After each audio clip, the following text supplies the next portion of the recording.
Alexandre Tavares.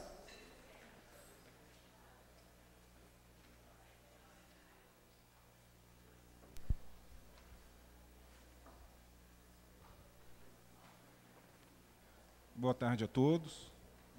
Primeiramente, gostaria de saudar e cumprimentar os novos colegas, que ingressaram na instituição por meio do 7º concurso.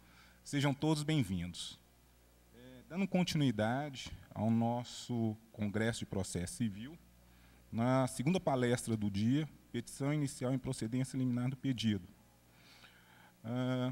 Professora Maria Emília Naves Nunes, professora doutora em Direito Processual pela Pontifícia Universidade Católica de Minas Gerais, coordenadora do curso de Direito da PUC, Unidade São Gabriel, coordenadora do curso de especialização em Direito Civil Aplicado do Instituto de Educação Continuada da PUC, Unidade Praça da Liberdade, São Gabriel, professora de Direito Processual Civil da PUC-MG, professora de Direito Processual Civil da Faculdade Novos Horizontes, advogada, avaliadora ad hoc do Ministério da Educação, Instituto Nacional de Estudos e Pesquisas Educacionais. Professora Maria Emília, boa tarde. Seja bem-vinda à nossa instituição. Passo a palavra para a senhora agora.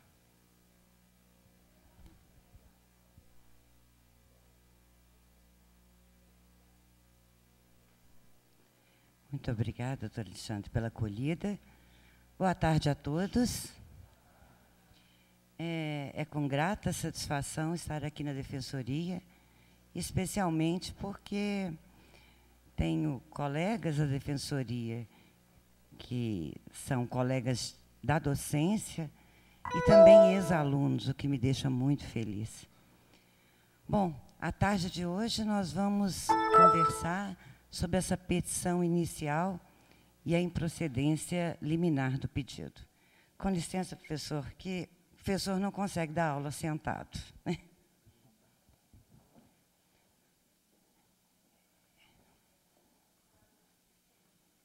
Gostaria, em primeiro lugar, de começar, talvez ficou um pouco pequena a letra, mas eu gostaria, primeiro, de começar com uma poesia de Mário Quintana. Eu gosto de ver sempre o direito sobre uma ótica mais sensível. E essa poesia do Mário Quintana, ela reflete o momento que a gente vai viver agora se fizermos uma alusão. Então, ela fala que lá bem no alto do 12º andar do ano, vive uma louca chamada Esperança. E ela pensa que quando todas as sirenas, todas as buzinas, todos os recos-recos tocarem, ela atira-se. E é delicioso o voo. Ela será encontrada miraculosamente, incólume na calçada, outra vez criança. E em torno dela indagará o povo: como é teu nome, meninazinha? De olhos verdes. E ela dirá: é preciso dizer-lhes tudo de novo? Ela dirá, bem devagarinho, que não se esqueçam: o meu nome é Esperança. Mas por que isso? Porque nós também estamos numa fase de recomeçar. Recomeçar o novo diploma processual civil, que para alguns veio muito depressa, sem um devido amadurecimento, para outros veio até tarde, deveria ter vindo antes.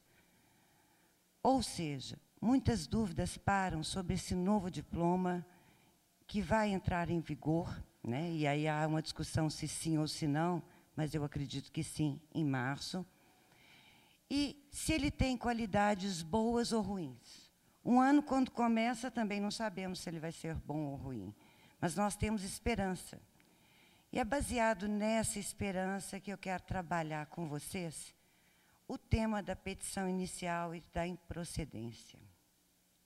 E trabalhar de uma maneira crítica, mas, ao mesmo tempo, esperançosa.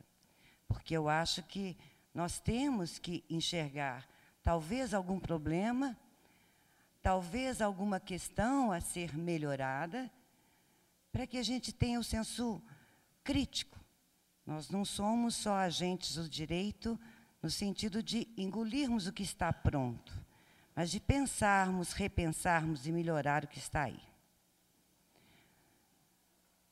Antes de entrar no tema, eu só queria posicionar o que é para mim, né? E depois da leitura de vários que ajudaram a formular esse código, o que seria o novo Código de Processo Civil. Ele estaria, na verdade, estipulando um novo sistema processual? Para alguns, essa é uma realidade. Ele estaria estipulando um novo sistema processual, baseado nos valores constitucionais. A isso eu faço aqui uma reflexão. Nunca considerei que o Código de 73, né, pudesse ser lido, senão sob a ótica constitucional.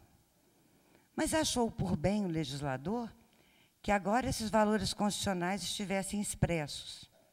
Para mim, toda e qualquer lei tem que ser vista, lida, entendida, compreendida, interpretada sob o prisma constitucional. Mas, no entanto, né, talvez aquilo que vai estar escrito nessa lei vai levar a uma aplicação dos princípios constitucionais e garantias constitucionais com mais eficácia. Não que antes eles não devessem ser aplicados. A lei máxima, ela deve ser obedecida e é parâmetro de leitura. Mas, dentro disso, estabeleceu-se que o Código vai privilegiar a conciliação, vai buscar a consolidação de decisões, terá o objetivo de oferecer uma tutela, de definir, realizar e assegurar, vai trabalhar com a cronologia, até porque se estipula que hoje a ordem de julgamento será obedecida e fiscalizada, vai trabalhar com base também na cronologia e na conciliação, buscando a celeridade, também o fazendo através da consolidação das decisões, riscando com força o formalismo e no sentido de não se admitir aquelas decisões surpresas em que o juiz, lá, depois de anos no processo, extinguiu o processo sem resolução do mérito por falta de uma das condições da ação. Ele terminava com o processo, mas não resolvia a lide. Ou então, porque não se viu a tempo um vício sanável e que poderia ter sido corrigido, então, pelo formalismo exacerbado, se extinguia aquele processo. Então, nesse sentido, foi colocado que cada um dos partícipes, seja juiz, Ministério Público, vocês defensores, os advogados, até a sociedade, participem em cooperação. Então, a palavra que foi mais dita no Código foi cooperação. Bom, traçado esse sistema, aí podem dizer assim, nossa, mas a sociedade ela não participa, a não sei quando cada indivíduo ou numa ação coletiva buscam algum reparo. Não, o novo código, vocês já devem ter tido notícia, ele também prevê a participação do amicus curiae agora em processos que estejam no primeiro grau.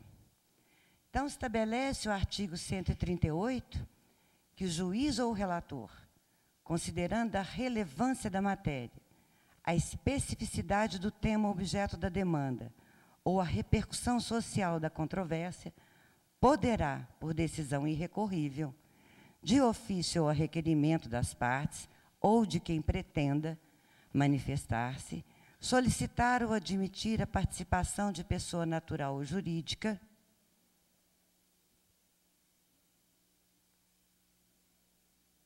bom, então me sabotando.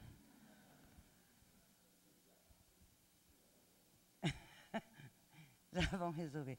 Ou seja, a figura do amicus curiae aqui tem essa ideia da sociedade sempre participar. da sociedade poder se manifestar.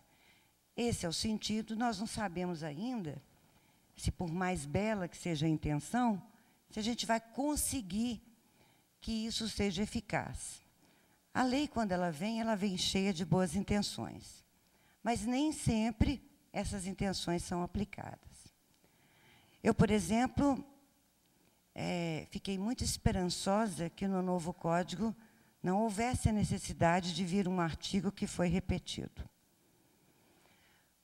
O Código de Processo Civil de 1973, ele estabelece que o juiz está impedido de julgar a causa, e o inciso 1 estabelece de que ele for parte. Eu falei assim, isso não precisava estar escrito. Ou seja, será que eu preciso escrever que o juiz não vai julgar a causa quando ele for parte? É a questão mais óbvia do mundo. Mas se está escrito, é porque, de alguma forma, a sociedade precisa que isso esteja escrito. E o novo Código voltou a ter. Então, nessa mesma sensação de esperança, tomara que o amicus curiae seja uma realidade. Quanto à conciliação, nós vamos ter a expressa previsão do conciliador e mediador. O interessante aqui é que o Código fez a distinção do que seria aquela pessoa, que seria o seu litígio possível pela conciliação, e aquela pessoa que seria possível a resolução do seu conflito pela mediação. Advogados são muito litigantes. E eu posso dizer, que também foi professora do Serviço de Assistência Judiciária da PUC Minas, e vi entre os meus colegas, muitas vezes, falando assim, não, vamos propor de uma vez a causa, não vamos chamar para mediação. Normalmente, as causas de família, elas são muito melhores resolvidas quando são mediadas, né? Eu acho que amanhã vocês vão trabalhar bem sobre esse tema, e eu acho que isso precisa ganhar uma força enorme, e dependerá muito de nós. O Código, então, estabelece que, para a conciliação, seriam aquelas pessoas que ainda não tiveram algum vínculo. Quando você tiver vínculo, então, você já criou arestas no relacionamento, o seu caso seria mais fácil de solucionar pela mediação. Também estipulou a regra da confidencialidade, ou seja, aquele que for trabalhar como auxiliar da justiça na conciliação, na mediação, não pode divulgar, não pode depor. Já são regras previstas também na lei de mediação, e já era no chamado Código de Ética proposto para a mediação. Inclusive, nós tivemos a lei da mediação agora aprovada. Tem regras procedimentais livres, né, o que seria de se considerar, porque nós não estamos ali impondo uma solução. As partes vão resolver por elas o litígio. Bom, também dentro daquela cooperação e participação e formulação de uma jurisprudência, a formulação do direito mesmo, o contraditório muda de figura, né? O contraditório, na verdade, vem a ser agora um direito de influência. E ele está estipulado tanto no artigo 7º, como 9º, como 10º do Código de Processo Civil. Mas o que seria exatamente esse nosso contraditório de influência? Bom, acho que eu passei mais de um. Não, passei não. Esse contraditório de influência, ele seria aquele capaz de influenciar a decisão. Na verdade, o fato salari nos ensina que o processo é um procedimento em contraditório. Se não foi um procedimento em contraditório, não foi processo. Mas que seria esse procedimento em contraditório? Fala-se em construção em simétrica paridade. Eu costumo brincar com os meus alunos para dizer a eles que eles deveriam entender como a atuação deles, enquanto advogados, fará diferença na sentença. Então, eu brinco de uma forma assim, bem simples, bem banal, explicando o seguinte: suponhamos que o juiz seja um mero liquidificador e que cada parte vai colocar nesse liquidificador a sua parcela de contribuição, para que o resultado seja aquele que ela deseja. Assim como quando você faz um bolo, você vai colocando os ingredientes e o bolo só vai dar certo se os ingredientes estiverem certos. Então, nós também queremos um resultado, que será o resultado do que vai acontecer nesse nosso final de processamento, baseado naquilo que eu fiz durante o processo. E isso me dá a exata noção da minha responsabilidade. Então, eu brinco com eles assim: imagine se o autor tem na mão uma penca de banana, e se, por acaso, o réu tem à sua disposição vários litros de leite. Se aquilo ali vai sair uma papa de banana ou um suco de banana muito líquido, vai depender do que eles colocarem. Ou seja, o juiz só pode ter na sentença aquilo que foi construído no processo. E a gente perde aquela noção de Estado, juiz, pai, que nos entrega, que nos dá a solução do nosso caso. A solução é construída pelas partes. E é nesse sentido que o contraditório vai ser muito mais reforçado. Deixa de ser aquele manifestar-se sobre provas, requerer provas, para que você sinta a exata consciência de que o que teve na sentença é de sua responsabilidade. Ou seja, não é o juiz responsável pela sentença, mas a construção que as partes fizeram. Bom, podemos perceber, então, que eu tenho os vetores desse novo CPC, né? Conciliação e mediação, racionalidade das vias recursais e objetivação do processo, que é a força dos precedentes. Tudo isso aqui vai nos levar a ler cada tema do Código de Processo Civil, cada uma das etapas do Código de Processo Civil, com essa visão. Portanto, nós vamos nos lembrar de cada uma delas em cada momento. A petição inicial, eu acho difícil travar uma palestra inteira sobre petição inicial em termos de processo eletrônico. Tempos de processo eletrônico, nós vamos nos tornar, daqui a pouco, meros preenchedores de formulários. Vocês têm alguma dúvida disso? Então, é um tema árido para mim. Como é que eu vou chamar a atenção de vocês para essa petição inicial, sendo que daqui a pouco nós vamos estar só clicando? Né? Você vai clicar no nome do autor, vai ter todos os campos para você preencher. O processo eletrônico da Justiça do Trabalho hoje já está até muito mais avançado em termos de formulário do que o que trabalha a Justiça Federal e a Justiça Comum. Mas, no coração do que seria aquela petição inicial, e especialmente, mais do que o pedido, mas também o que nós chamamos de causa de pedir, nós vamos ter que compreender que essas duas coisas, que não dá para ser por formulário, e eu espero que nunca o seja. Já imaginou? Agora colocar por formulário, você vai clicar os argumentos jurídicos? Eu espero que não chegamos a esse ponto. Acho que vocês também não acreditam que vamos chegar a esse ponto, né? Ali vai ser o esboço da sentença. Exatamente porque também exige o código que o juiz, ao fazer toda a sua fundamentação de sentença, tem que se manifestar sobre todos os argumentos que o autor colocar.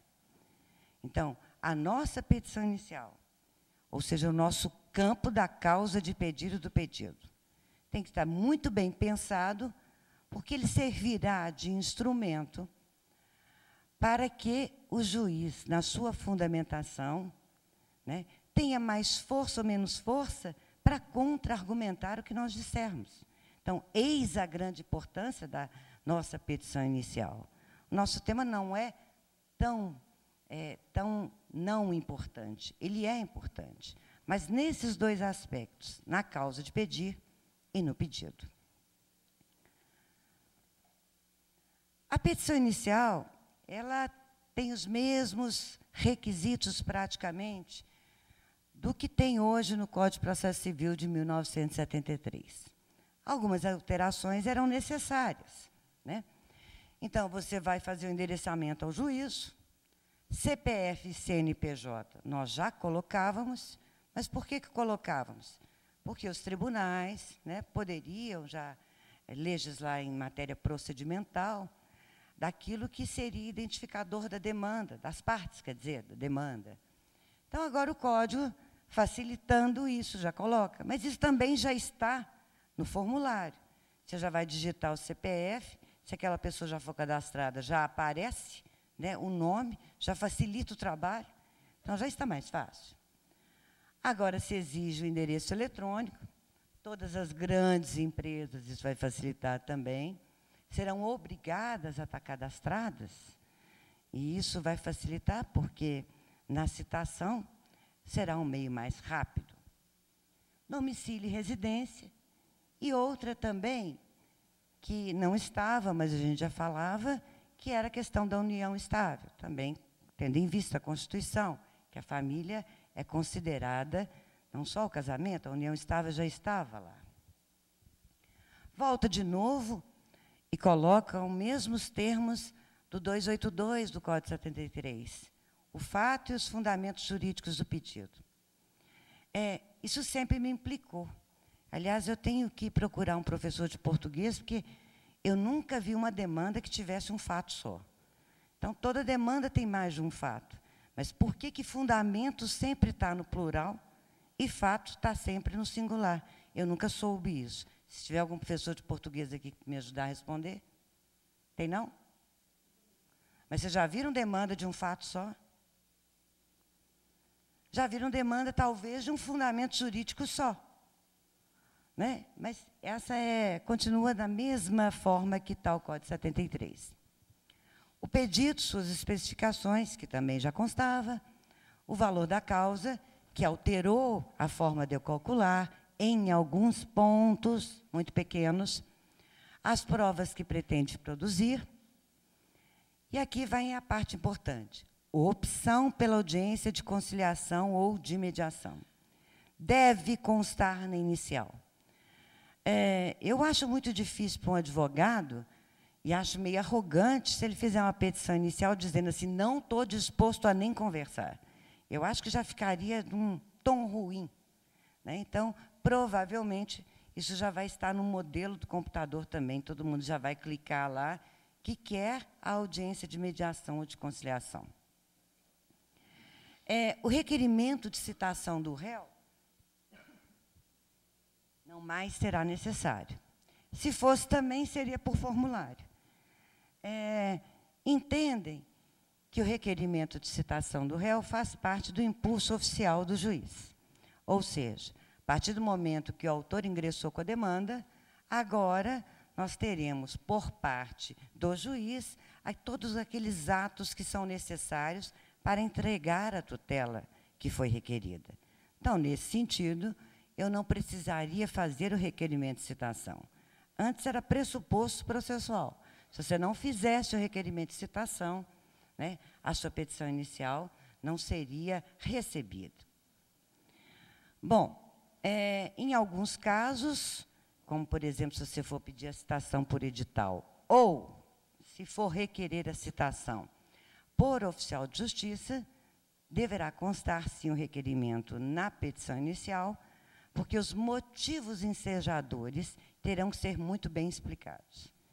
Enquanto que hoje, no Código 73, eu não preciso explicar a minha opção pelo oficial de justiça, para que seja feita a citação por oficial de justiça, eu tenho que, na petição inicial, justificar e explicar o motivo. Nossa.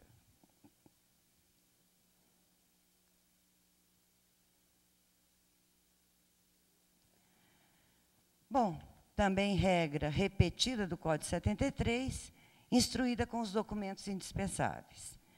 E, na questão da revisão de obrigação de empréstimo, de financiamento ou de alienação de bens, as parcelas controversas, eu tenho que quantificar o valor em controverso. Também já constava no nosso Código de 73.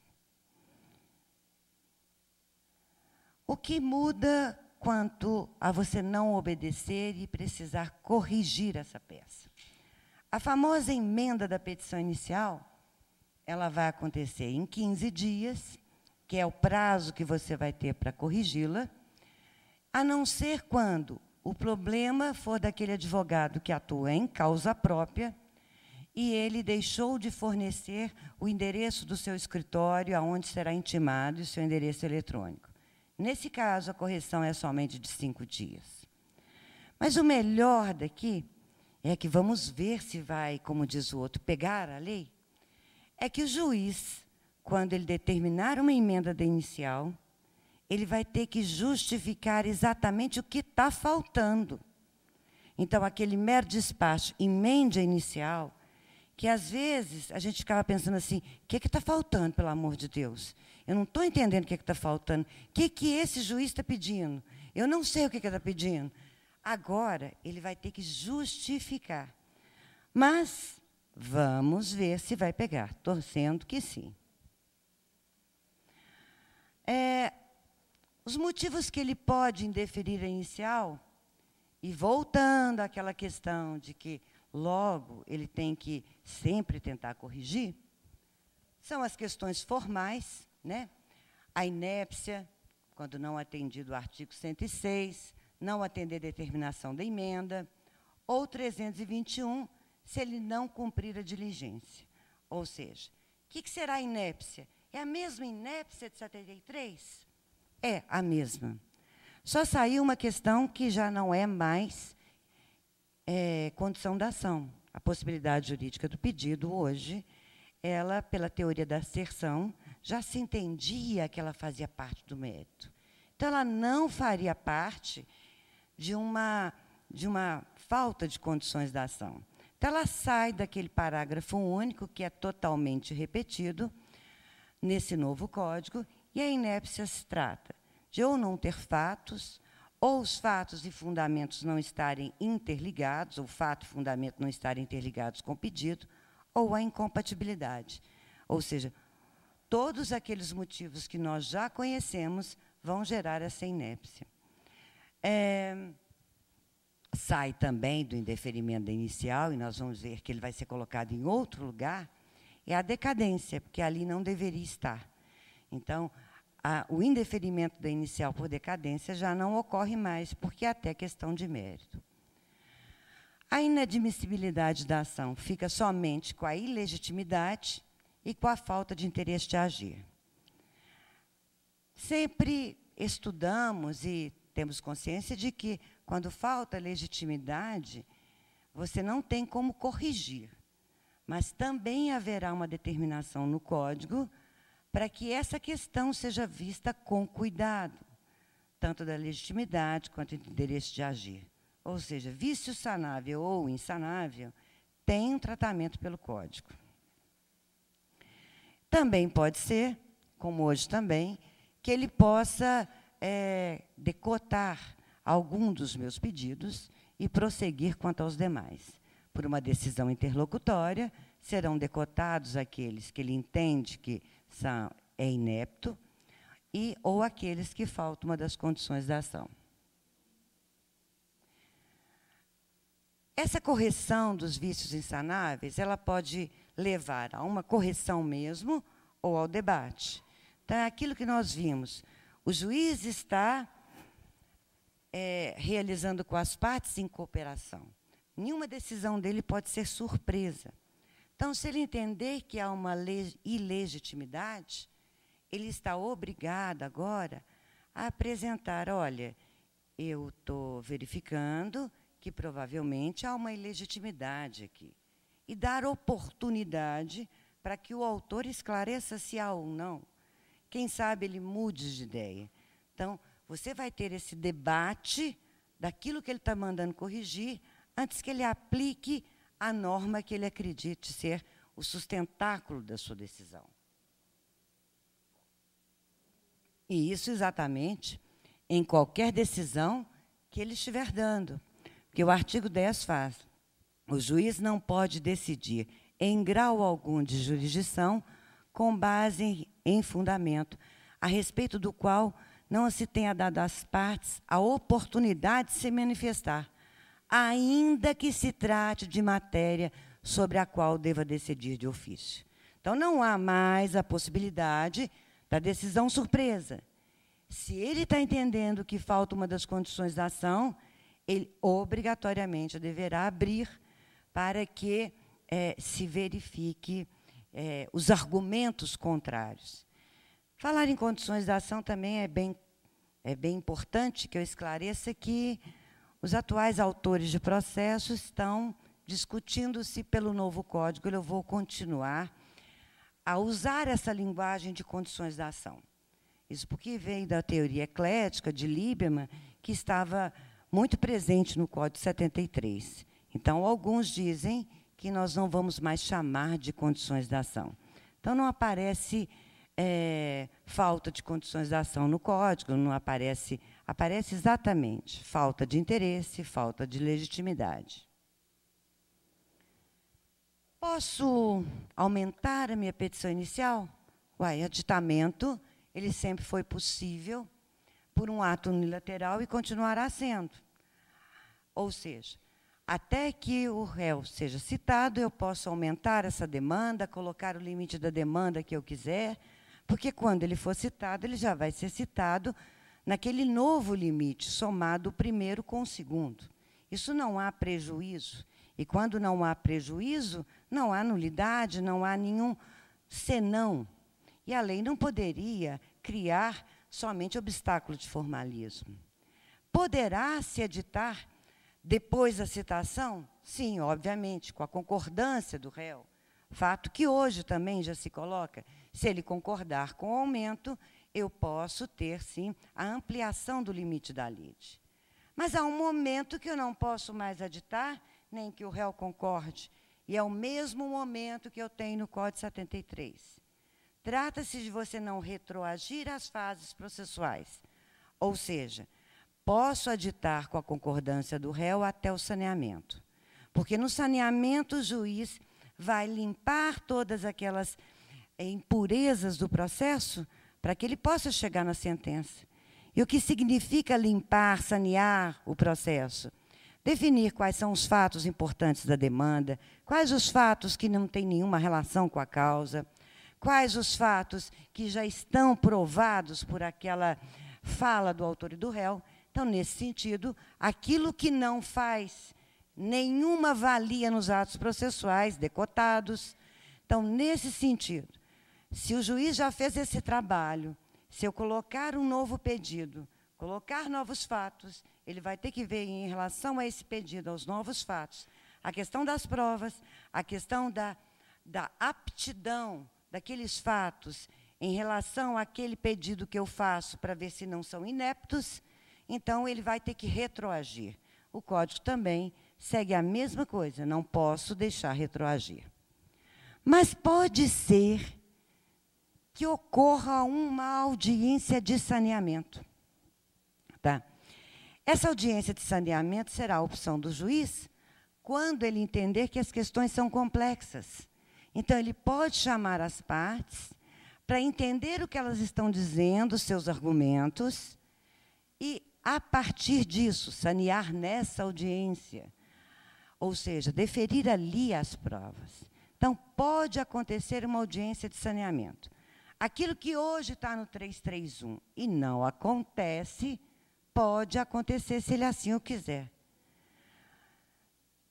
Parênteses. Se já não acontece hoje, quando está previsto, eu acho mais difícil ainda que ele chame para essa questão. Vocês concordam ou não? O 331, na época que ele veio, que é o 331 do CPC, ele veio no seguinte sentido: vamos fazer um saneamento em contraditório, vamos dar às partes a oportunidade, ali, naquele momento, de estabelecer qual fato está provado, e elas saberem exatamente como que a demanda está sendo dirigida. Que beleza seria esse saneamento. Mas eu desconheço, a não ser raras exceções em que tive notícia, saneamento que não seja somente assim, especifiquem as partes as provas que desejam produzir. E o 331 veio na reforma no final dos anos 90. E eu me lembro que, em 2000 e pouco, estudando sobre isso, havia um artigo do professor Cândido Rangel Dinamarco, que ele dizia assim: qualquer saneamento proferido fora da audiência preliminar será eivado de nulidade. Pegou? Não pegou. Nunca foi eivado de nulidade. E a maioria, né, das forças produziu uma alteração no Código de 73 quanto a 331, que a primeira foi assim: se por acaso o direito não admitir transação, não haverá audiência do 331. Primeiro engano, porque toda causa que seja de direito indisponível ou não tem que fazer o saneamento. E por que não em contraditório? Depois houve uma mudança ainda pior, né? A meu ver, vocês me desculpem se eu estiver sendo muito agressiva nisso. Deram uma bola de cristal para os juízes e disseram assim: olha, se você achar que aquela causa não vai ter acordo, então você não marca o saneamento. Ou seja, ele não precisa, ele vai entender, sem muito justificar, que aquela causa não iria dar acordo, não marcava a audiência do preliminar. E a audiência preliminar, ela deixou tanto esse caráter técnico que não havia uma só vara no fórum, quase, que você perguntasse assim: já teve audiência preliminar nesse processo? Que alguém soubesse o que você está falando. Porque ela ficou taxativamente e horrorosamente conhecida como audiência de conciliação. E da qual não tiveram uma boa vontade, a não ser para as centrais de conciliação. Mas, na hora da audiência, não dá tempo, é muito difícil, e nós vamos deixando de lado. Então, a audiência de conciliação, ela não foi levada a sério. Tomara que hoje, nesse central de conciliação, que vai ser desenvolvida, né, de uma outra forma, nós estaremos aproveitando esse momento. Bom, se a causa apresentar complexidade em matéria de fato ou de direito, o juiz deverá designar a audiência. Ele deverá designar se ele entender que há aí, né, a complexidade. Porque eu não posso dizer que ele está obrigado, apesar do verbo deverá. Porque quem vai fazer esse julgamento se a cláusula é complexa ou não, é ele naquele momento. Então, nós não temos certeza que essa audiência vai acontecer. Então, para que o saneamento seja feito em cooperação com as partes, oportunidade que o juiz, se for o caso, convidará as partes a integrar ou esclarecer suas alegações. Então, ali pode haver um aditamento naquele momento. E aí a concordância vai ser no meio daquela audiência. Pode haver um aumento da lide, um aumento do limite da lide naquela hora da audiência especial aí de saneamento, que a gente nem sabe se vai ser marcada. Bom, além da petição inicial, que nós estamos acostumados a fazer, podem ocorrer duas que serão incompletas, que são a petição inicial da tutela antecipada antecedente ou a petição inicial da tutela cautelar antecedente. Então, com o nosso sincretismo processual, quando agora a gente coloca que eu devo dar tudo num só processo, o processo cautelar já estava deixando de existir, já estava morrendo de inanição há muito tempo. E o fim, a morte dele, vem agora com o novo Código de Processo Civil. Não há mais o nosso processo cautelar. Mas a medida cautelar, ela está presente. Apesar dos juristas que compõem a orientação para esse código, né, terem desenvolvido um trabalho ao longo do tempo, discutindo, essa ideia antecedente da cautelar também já era uma ideia que o professor Atos Guzmão já falava, que não deveria existir o processo cautelar, mas simplesmente uma petição que depois poderia ser completada. Então, o novo código vem nesse sentido. Se você tiver urgência, você pode fazer uma petição inicial incompleta, porque você só tem aqueles dados da urgência. Se for para uma tutela que será satisfativa, né, de imediato, a tutela antecipada, como a gente conhece. E se for para apenas uma tutela preservativa, fará uma petição inicial também nos moldes daquela que a gente faz no processo cautelar. Nos mesmos moldes. Qual que é a diferença? A diferença é que esta petição inicial vai ser completada pela próxima que você vai fazer. Então, você não vai abrir outros autos, mas vai completar aquela petição inicial. Bom, no caso da petição inicial de tutela antecipada, você pode limitar-se a falar do risco, né? Então, uma pessoa que vai ter aí precisa de fazer uma cirurgia de qualquer jeito, o plano não quer pagar, você não tem ainda todos os dados, dá para fazer uma petição simples, rápida, para que aquela pessoa tenha atendido pelo juiz o seu pedido de urgência. Obviamente que você vai ter que completá-la depois. Então, diz o inciso 1 do artigo 303, que o autor deverá aditar a petição inicial com a complementação de sua argumentação, a juntada de novos documentos e a confirmação do pedido final em 15 dias ou em outro prazo que o juiz determinar. Ele pode estabelecer um prazo bem maior, dependendo da complexidade de documentos que você tenha que entregar. Então, ficará ao arbítrio do juiz. Mas o que é mais importante? Quando você fizer essa petição inicial, que ela é incompleta, você está obrigado, segundo o parágrafo 5º, a dizer que aquela petição sua não está completa, que você ainda vem com uma nova para colocar exatamente qual é o seu pedido final. Ou seja, eu tenho que expressamente dizer que vou me valer do benefício de fazer uma petição inicial ainda incompleta. Senão, depois, você vem naquela questão de aditamento do pedido, citação do réu, e aí você tem que ter a concordância dele. Tá? Bom, se eu não fizer o aditamento, depois que eu obtive aquela tutela antecipada de urgência, o meu processo será extinto sem resolução do mérito.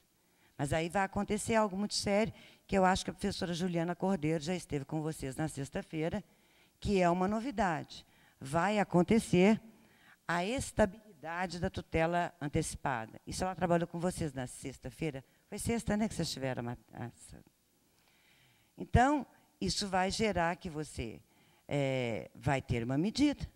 Essa medida vai ter uma força de coisa julgada e tem o prazo decadencial de 2 anos para retirá-la do ar. Bom, mais ou menos é isso a minha petição inicial de tutela antecipada. Ela é mais simples, mais rápida e tem que ser completada.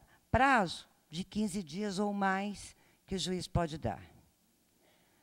A de tutela cautelar antecedente também é uma exposição sumária e ela reflete muito aquilo que a gente fazia no processo cautelar. Reflete tanto que mesmo aquela indenização que você tinha no processo cautelar está repetida agora no Código. Ou seja, se você causou algum prejuízo e você não fez a ação principal hoje e causou um prejuízo em alguém, que era o réu, que ele teve sobre si uma medida cautelar deferida, você terá que indenizá-lo. Aliás, eu sempre falei que o processo cautelar ele tinha novidades muito boas.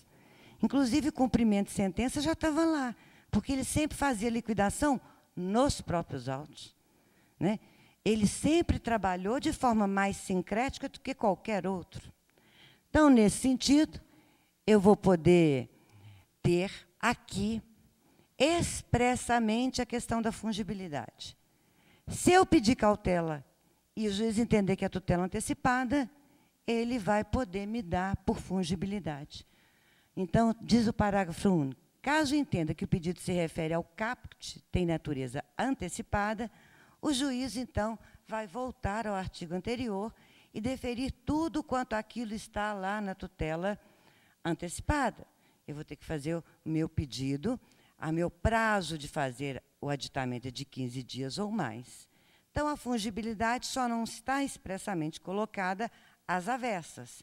Ou seja, se eu pedir tutela antecipada, ele entendia cautelar, porque o poder geral de cautela, pelo princípio da cooperação, já é visto como algo tranquilo de se realizar. Bom, efetivada a tutela cautelar, o pedido principal terá que ser formulado no prazo de 30 dias. Diferença nenhuma do processo cautelar. Você também tem 30 dias.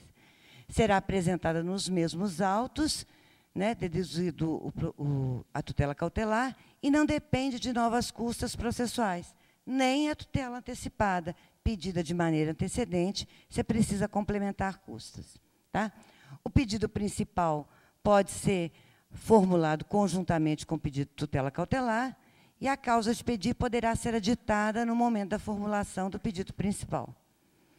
Ou seja, é um aditamento da inicial que acontece e que pode ser feito daí a 30 dias, não uma nova petição.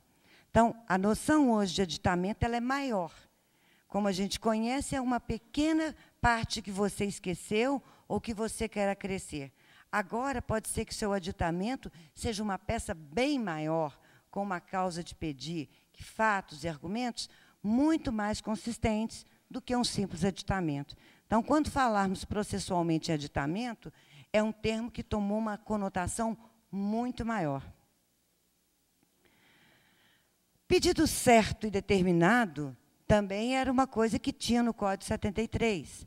Só que agora se referiu a isso e usava-se uma locução alternativa, pedido certo ou determinado. Agora, isso vem disposto em 2 artigos e está: o pedido deve ser certo no 322. No 324, o pedido deve ser determinado. Exatamente quanto ao pedido certo, aparece no parágrafo 2º, que a gente sempre entendeu que é aquele que deve ser expresso, para que não haja dúvida, escrito.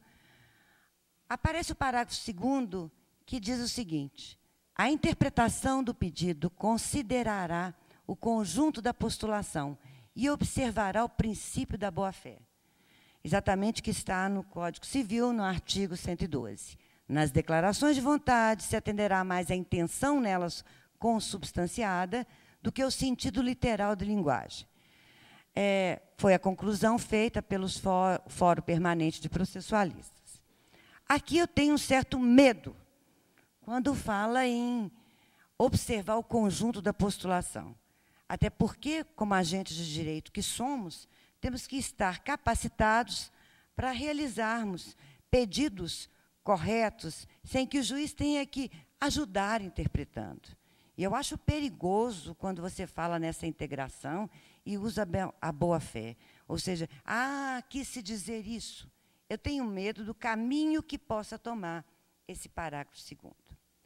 Com relação à determinação, ainda se continua dizendo que é possível pedido genérico. Mudou quais os pedidos genéricos? Não.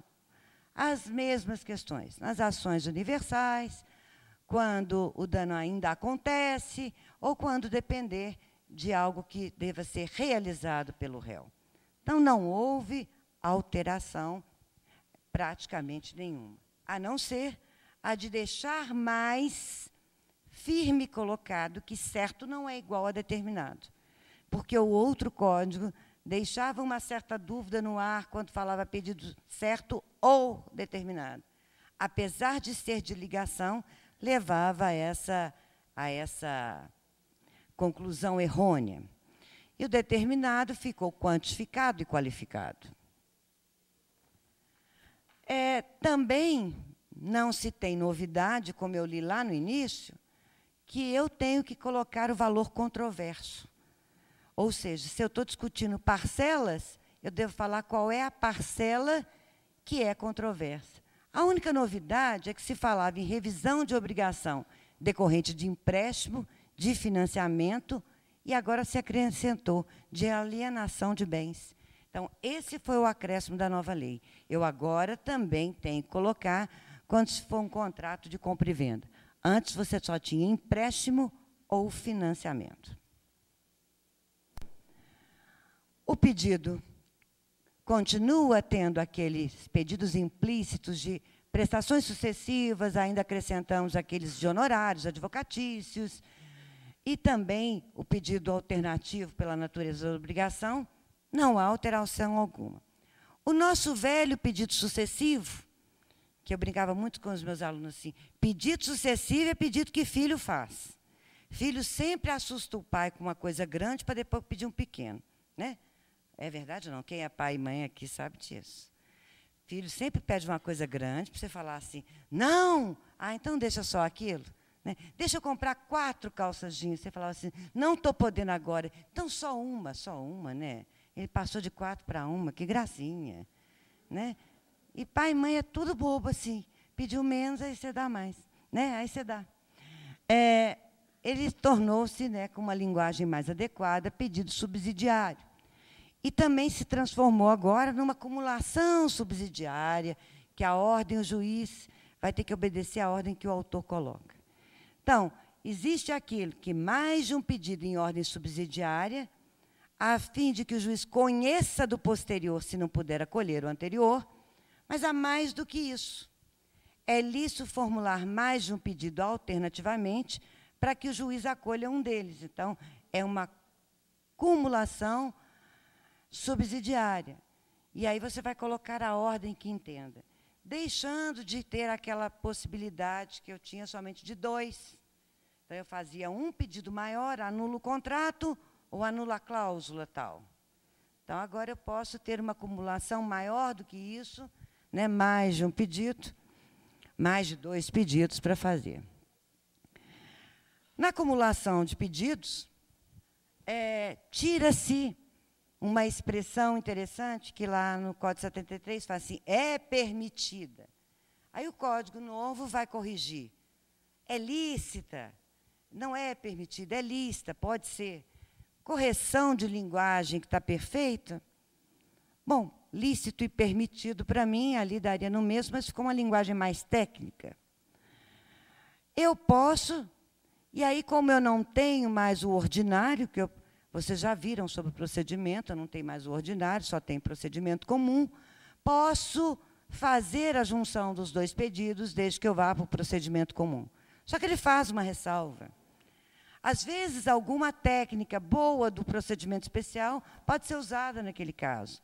Então, ele fala, sem prejuízo de técnicas processuais diferenciadas. Até porque o juiz pode chamar as partes para conversar sobre a questão procedimental. O procedimento mais não está fechado. Inclusive,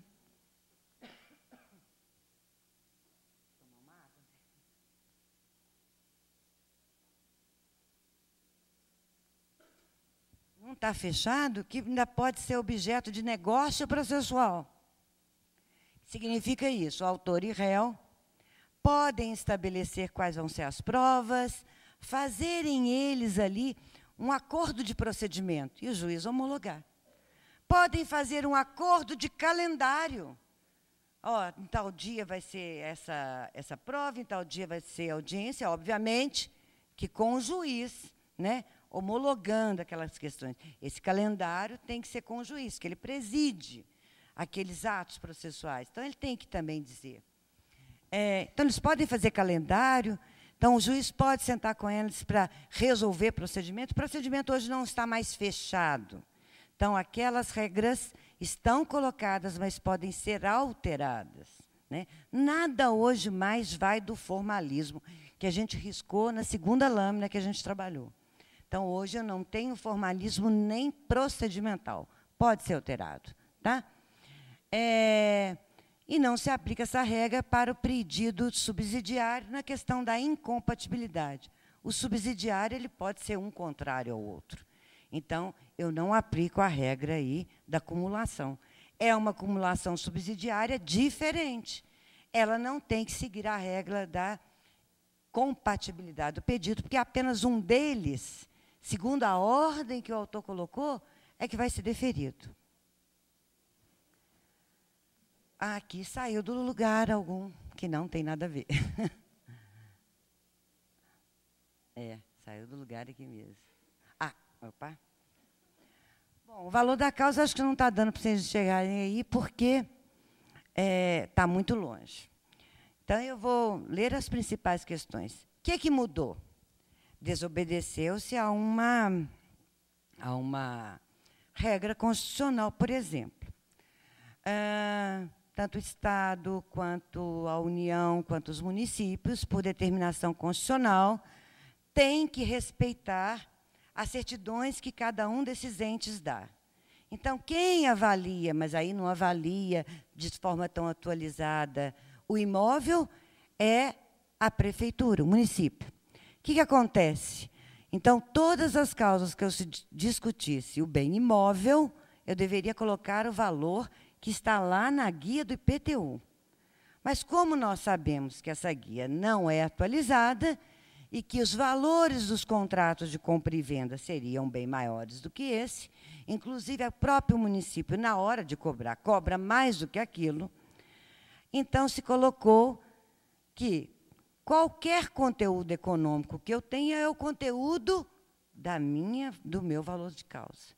Então, a valoração do imóvel pela certidão do IPTU não mais tem validade.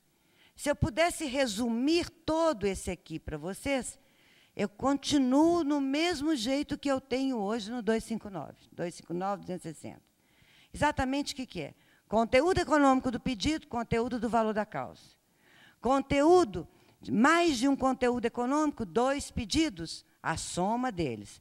Um ou outro, sempre o poder público vai querer o de maior valor. Isso aí é uma regra básica. Quando ele te cobra pelo de maior valor. Quando ele te paga, às vezes ele te paga pelo de menor valor. Não tem jeito. Então, você vai poder saber. Somou mais de um conteúdo econômico, o valor da soma. O conteúdo econômico agora só está diferenciado quanto a uma coisa que a gente colocava de maneira generalista ou ínfima, que é a questão do dano moral. E aí estabelece o nosso inciso...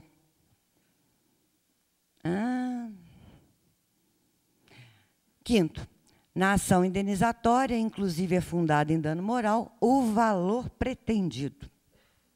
Então, muita gente colocava R$100 de valor da causa e pedia lá um valor astronômico, mesmo sabendo que o juiz é que vai estabelecer qual é o conteúdo daquela indenização. E aí ficou uma discussão muito grande entre os tribunais.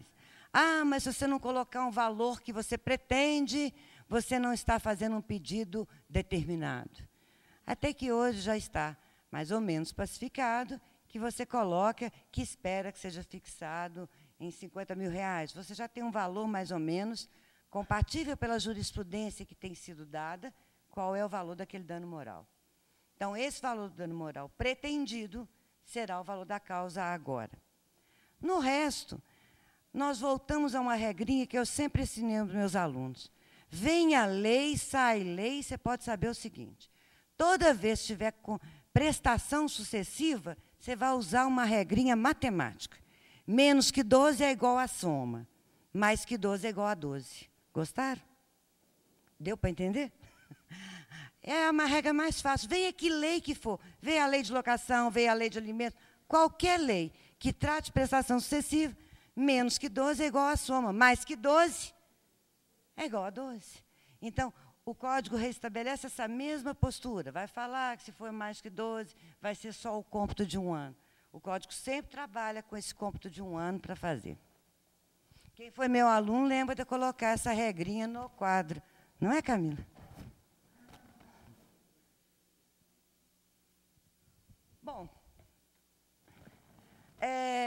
Vocês têm alguma dúvida sobre a petição inicial? Eu posso passar para o segundo assunto. Tem muita diferença, não tem? Do que vocês já fazem normalmente. Daqui a pouco, menos ainda, porque vocês vão estar preenchendo o formulário cada vez mais. É o que eu falo, o que vai ter que ser trabalhado é a causa de pedir. Apesar de ver tanta petição inicial por aí repetida, mas o STJ já falou que não é plágio copiar a petição inicial. Eu achei que era, mas o STJ falou que não é plágio. Então, em relação à petição inicial, né, o cuidado na construção da causa de pedir é o mais importante e dos pedidos. Sempre o foi, sempre o será. Bom, em assim sendo, eu vou passar um pouquinho agora para o nosso segundo assunto. E o nosso segundo assunto, tem alguma dúvida, gente, que eu esqueci de perguntar? Acho que vocês estão aí trocando alguma ideia. Pode ser que... Algum comentário?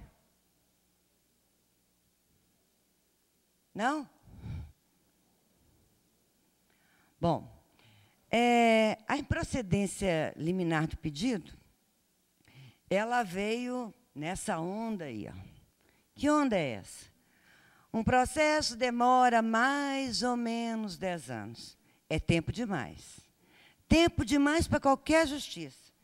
Isso até que, em determinados momentos, até é bom. Escritórios de advocacia cobram, em média, um salário e meio de manutenção de causa. Você pensar que isso é um bom dinheiro para ir entrando devagar, né? Vai lembrar que eles inventaram, que você não queria que terminasse. Que criaram famílias com aquele inventário que foi deixando tocar. Mas não é o nosso objetivo. Eu tenho 10 anos e para ir para mais, a continuar do jeito que está. Por que para ir para mais? A crise só tende a aumentar, porque o judiciário hoje só dá conta de julgar 30% do que entra. O que significa que 70% a cada ano vai se acumulando. Então, com o tempo, nós vamos chegar a uma situação que não tem mais saída, se a gente não fizer alguma coisa. Né?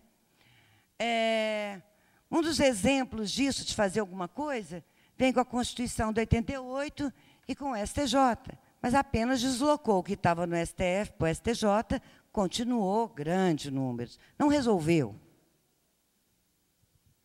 Bom, se eu tenho um número grande de causas e eu tenho um problema com os tribunais, a improcedência liminar do pedido ela está em foco nisso. O que ela vai tratar? Ela vai tratar de você ter um respeito entre os juízes de primeiro grau e aqueles juízes que estão nos tribunais. É uma nova releitura, e uma leitura bem diferente do que foi o 285A, que a OAB propôs a ação de inconstitucionalidade, que até hoje nem foi julgada, mas ela tem o sentido de cortar a cabeça da demanda de imediato. Cortar a cabeça da demanda no seu nascedouro. Né? Então, ele vai dizer o seguinte, aquelas decisões de tribunais vão ter valia, vão ter que ser atendidas. Da seguinte forma, as súmulas do STF e do STJ, os acórdãos proferidos em julgamentos de recursos repetitivos, o entendimento firmado em resoluções de demandas repetitivas ou de assunção de competência, também foi tema já tratado por vocês, não foi? Assunção de competência e demandas repetidas. E também o enunciado de súmula do Tribunal de Justiça sobre o direito local. Aqui aparece também o que saiu lá do indeferimento da inicial e o que saiu do antigo 219. A verificação da prescrição de imediato, que acontecia no parágrafo 5º do 219, vem para cá agora, é improcedência liminar. Se o juiz constatar prescrição ou decadência, ele já vai julgar improcedente liminarmente. E aí, obviamente, nós voltamos naquele artigo 10. O juiz tem que falar com a parte que está achando que ali há uma prescrição, oportunizando para que ela também fale que não. Não é em contra-razões de recurso que ele vai ver a alegação da parte. Segundo o artigo 10, antes de dar essa sentença, ele tem que virar e esperar do autor que ele fale exatamente o que, qual é a opinião dele sobre a questão.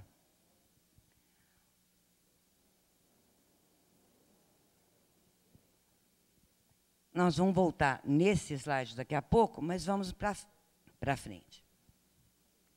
Bom, como é que eles estão querendo fazer com esses tribunais?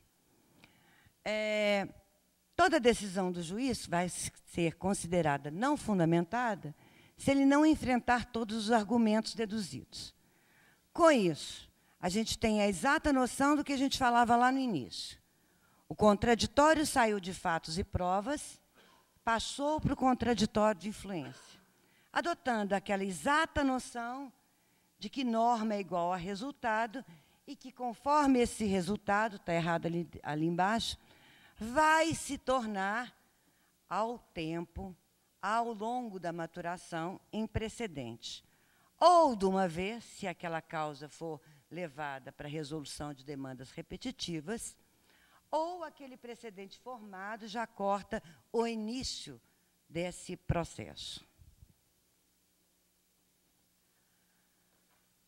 Exatamente quando a gente fala de reconstrução, e eu brincava com aquele exemplo infantil com você sobre o liquidificador, essa reconstrução é para você chegar ao direito. Lei nenhuma é direito, o legislador não tem esse domínio, a doutrina não é direito, e só as cortes não é direito.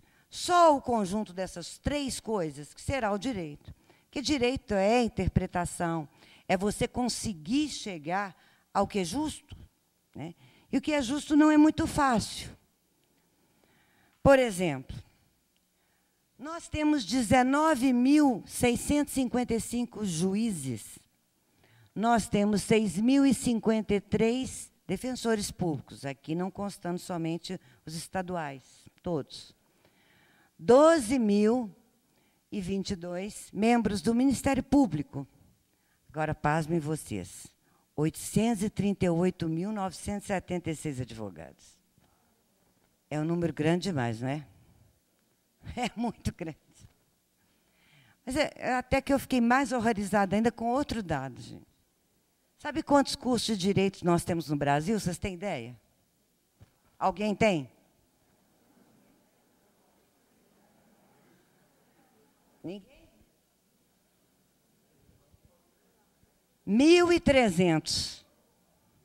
Você falou quanto? Acertou? Joga na Mega Sena. 1.300. Agora eu vou te dar outra pergunta. Senhora defensora, por favor, me dê o contraditório, vamos construir comigo a palestra. Vou te fazer uma outra pergunta. Se eu pegar todos os outros países do mundo, só tiro o Brasil, quantos cursos de direito você acha que tem? Mais ou menos. Dá um chute. 50? Acabou, ué. Ah, já acertou uma. Tá certo, tá certo, tá certo. Alguém quer dar um palpite aí para acertar? 500? Não, 1.100. Então, só no Brasil eu tenho 1.300, no resto do mundo 1.100. Sabe, todos os países da Europa, Estados Unidos, todo mundo, gente. Todo mundo junto.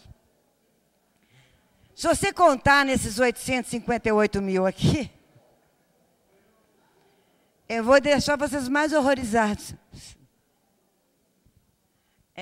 E por isso o processo vai virar preenchedor de formulário demais da conta.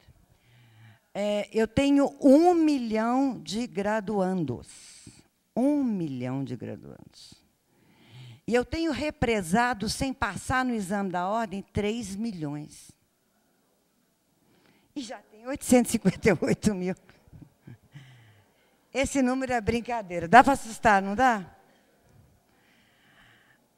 Eu acho que, especialmente vocês da carreira da defensoria, têm muito a ajudar Porque vocês devem, nesse sentido de cooperação, tem muita gente para vocês ajudar do outro lado.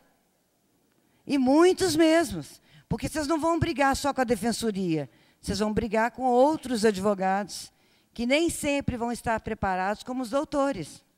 E o número é grande demais, né? É grande demais. Bom, aí você vira e fala assim, vou ficar, então, pensando que a solução do processo é eu decidir pelos tribunais para aplicar aqui para baixo.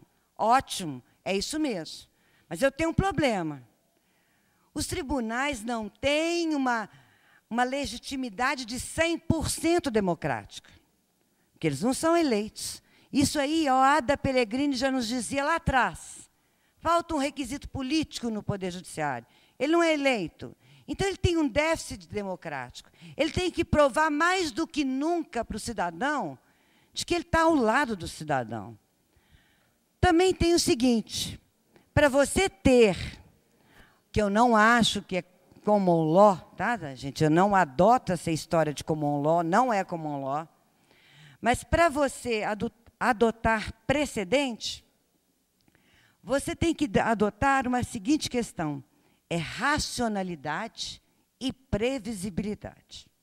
Hoje, se você for atender um cliente enquanto advogado, você vai virar para ele e falar assim, olha, no primeiro grau, se cair na vara tal, nós vamos perder. Se cair na turma tal, vai acontecer isso. Você não tem nenhuma possibilidade de fazer uma verificação da demanda mais ou menos previsível.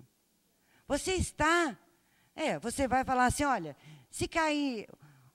O STJ, por exemplo, num mesmo dia já conseguiu definir uma matéria de duas formas diferentes. No mesmo dia, na mesma turma.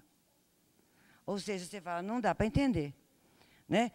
E também fica complicado democraticamente entender, por exemplo, quando o STJ coloca assim, o juiz pode se manifestar de ofício sobre todas as cláusulas abusivas. Agora, me explique, exceto nos contratos bancários? Mas é bom demais isso, não é? Exceto, não tem explicação. Então, nós vamos ter que ter racionalidade, previsibilidade, para você poder saber aonde que está o direito. Isso é que causa segurança jurídica. Sem isso, você não tem segurança jurídica. E você tem que ter uma unidade do direito, porque nós não estamos obedecendo ao princípio da igualdade. O que eu estou defendendo é que precedente é importante para ter uma igualdade, porque senão fulano consegue e ciclano não consegue, porque ele deu azar de não cair em determinada turma. Isso também não é justo. Quando você falar em processo, democracia e justiça, qual que é o valor fundamental? Igualdade. E eu não vou ter igualdade se eu não tiver um precedente, algo que foi amadurecido. Assim espero, mas não será bem assim. Quando você fala que a decisão do juiz é uma decisão, segundo o que eu vendo lá atrás, falava assim, o juiz apenas declara a lei. Alguém acredita nisso mais? Nem a doutrina. Ninguém acredita que o juiz apenas declara a lei. Na verdade, a decisão que ele faz é uma decisão criativa. Ele interpreta a lei, ele integra a lei, que a lei por si só não vale nada. A lei tem que ser interpretada, integrada. E se ele, então, tem uma decisão criativa, eu tenho que cercar de algum jeito. Senão eu vou ter aqueles 12 mil juízes, cada um julgando da sua cabeça. E diz um velho ditado, que cabeça de juiz e bunda de neném, você nunca sabe o que vem. Com todo respeito ao juiz. E, ó, brincando assim mesmo, sabendo que meu pai é juiz, tá, gente? Era juiz, né? Ele não está mais aqui. É na brincadeira, ou seja, não posso ter algo que respeite a igualdade na medida em que você está sujeito à cabeça de cada um. É até porque o 285A não podia continuar. O juiz falava assim, não, para mim aqui, eu vou copiar e colar a minha sentença. Né? Vou fazer Ctrl+C e Ctrl+V, porque eu não vou mudar de ideia. É óbvio que o 285A não funcionou porque aumentou o número de recursos. Se a vontade, então, ela é criativa, eu preciso trazer isso para a democracia, para respeitar o princípio da igualdade. É um respeito ao cidadão. Então, as cortes superiores vêm para isso. Mas aí tem um problema. E vocês vão me desculpar a sinceridade das minhas palavras. Nem o STF, com o número menor de ministros, nem o STJ, nem o TJ Minas Gerais, não aplicam nem proporcionalidade, nem teoria de precedente. Você vira e fala assim, aplica? Você está doida? Está lá, o STF já fez por uma vinculante, está tudo lá. Está não, gente. Quando você fala em tribunais superiores para discutir a vida de todos nós, como seria, numa previsibilidade, numa racionalidade, você tem que pensar em discussão. E qualquer desses tribunais, como é feita a discussão? Cada um deles chega na sua sessão com um voto pronto, previamente pronto. Leva-se essa sessão, cada um lê, né? E pronto. Isso não é deliberação. Para você chegar a usar a proporcionalidade, você tem que primeiro deliberar todos os prós, todos os contras, para chegar numa racionalidade. E aí eu chegar, olha, esse tribunal entende desse jeito.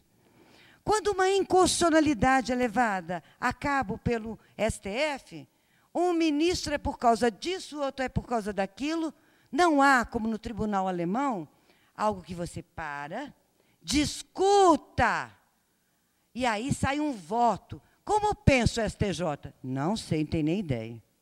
Um monte de coisa ele pensa. Mas não tem um pensamento da corte para seguir o precedente. Isso não tem no STJ, não tem no STF, não tem no TJ. Tomara que venhamos a ter. Vamos tentar, então, que nas nossas argumentações, aquelas que nós fizermos na causa de pedir, que usarmos como bandeira, a gente busque para ver se eles falaram nas sentenças, depois nos tribunais. Quem sabe é o nosso trabalho que vai ajudar a mudar isso. Isso aqui nós, que eu estou falando também enquanto advogada, nós temos que mudar isso. Só interessa aos grandes empresários que eu tenha um sistema jurídico sem previsibilidade, que vai à maré de quem for julgar, de como for a história, de como for o pacto de influências, né? Que não vamos ser inocentes para dizer que não há, eu chamo de embargos auriculares, né? Aquilo que transforma a decisão. Então, você, quando quer igualdade, e eu sei que vocês a querem, eu estou passando minha hora? Não. Com muita força, acreditam na democracia, precisamos escrever sobre isso, ensinar sobre isso, para dizer que não é essa forma de julgamento. Mas, até então, e já que eu tenho tantos processos, e a cada ano 70%, eu tenho que adotar aquela regra que é da improcedência liminar, que é exatamente você obedecer às súmulas do STF, do STJ, como forma obrigatória dos juízes obedecerem, em tese, a uma Câmara que deliberou sobre a questão, que pensou, amadureceu e falou, é assim. Há uma Câmara que, em hipótese, não levou o voto pronto, não discutiu. Então, nós vamos pensar, não. Foi algo que eu falo, o STJ pensa desse jeito, o STF pensa desse jeito. Ninguém aqui pode dizer como o STF pensa e como o STJ pensa. Em uma ou outra matéria, a gente pode falar isso. Então, por isso que quando a gente for levar em conta para fazer a tese da superação, vai ser difícil. Vai ser muito complicado. Bom, a improcedência está vinculada a essa força vetor da unidade de julgamento, do princípio da igualdade. O que eu quero dizer a vocês que o código estaria mais à frente do que estamos preparados. Que eu espero que a gente lute para que ele tenha sucesso. Não há outro jeito. Então, quando você usa desses mecanismos de abortar um grande número de causas, como você faz nas demandas repetitivas, o juiz agora não julga, sobe, julga-se aquela. Vamos esperar, vamos escrever sobre isso, vamos ensinar. De que se deve isso ser feito por um tribunal que delibere, que ao deliberar use a proporcionalidade. E não adianta dizer que os juízes farão sozinhos. Eu acho que tem muita coisa no código que eles vão discutir. Os advogados estão falando que o código é muito autoritário. Os juízes estão falando que é um absurdo eles terem que fundamentar a sentença daquele jeito. Que, mas queria tirar aquilo de tudo quanto é jeito. Né? Cada um está puxando a farinha para o seu saco, dizendo alguma coisa. Mas vamos aproveitar o que tem de bom.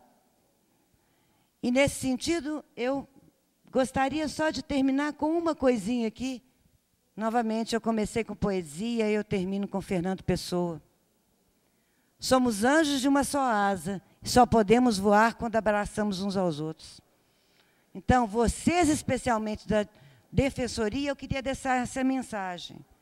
O lado de lá, às vezes, pode não estar tecnicamente preparado. E, geralmente, não vai estar, porque você tem um número grande de advogados. E nem sempre vocês vão estar advogando com grandes escritórios bem preparados, né, com muita coisa a dizer. Às vezes, é aquela pessoa ou que está começando, ou que, às vezes, ainda precisa amadurecer mais. Então, é nesse sentido, a cooperação, também da gente não ser inimigo uma parte da outra. Eu acho que a Defensoria pode muito ajudar para que a gente voe longe. Tomara que o código seja bom de alguma forma. A gente tem que ver lado positivo. Bom?